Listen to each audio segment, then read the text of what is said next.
Le cousin de la star de la chanson Laurent Voulzy, le monument de la comédie française Pascal Légitimus, a dévoilé, ce 24 octobre sur le talk-show Télématin, que le chanteur de 73 ans avait perdu sa maman.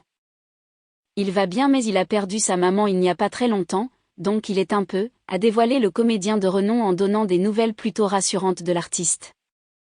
Aucune précision n'a été apportée par Pascal Légitimus. D'après l'avis de décès partagé par RCI Guadeloupe, et relayé par le Journal des Femmes, la maman de Laurent Voulzy avait 94 ans et a été inhumée à la mi-septembre. Les obsèques de Madame Voulzy Alice, Marie-Louise, dite Malise, décédée à l'âge de 94 ans, demeurant Nogent-sur-Marne dans l'Hexagone, seront célébrées le vendredi 16 septembre en l'église Saint-Saturnin à Nogent-sur-Marne. Avis demandé par ses enfants Laurent Voulzy, Richard et Barbara Voulzy. Sa belle-fille Mariette. Sa sœur Oriane Brandon. Ses 8 petits-enfants et 7 arrière-petits-enfants, peut-on lire.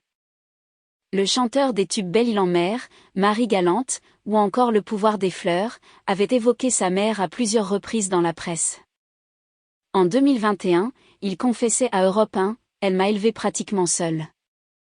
Elle partait travailler le matin, elle déposait mon petit frère et ma petite sœur à la crèche et le soir, elle nous faisait faire nos devoirs, elle faisait la cuisine. On n'avait pas beaucoup de sous. Ensuite j'ai été en nourrice car elle faisait de la danse puis je suis revenu avec elle. » Admiratif, Laurent Voulzy avait alors ajouté à propos de celle qui lui a donné la vie. L'existence était à la fois agréable et difficile pour elle parce qu'elle était seule sur le tard, je me suis rendu compte du courage qu'elle avait, de sa liberté d'esprit. C'est un exemple pour moi. Pour moi, c'est une héroïne. D'un naturel discret, l'artiste ne s'est pas exprimé sur la perte de cet être cher.